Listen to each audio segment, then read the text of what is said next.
Hi everyone, this is an installation tutorial for EasyROB.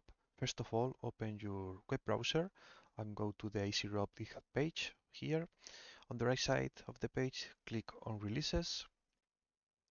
Here you'll find different installation files. You just need to select the one that matches your operating system and click on it to download. Once the download is finished, you'll get a zip file. First, extract this file over here and you will obtain a new folder.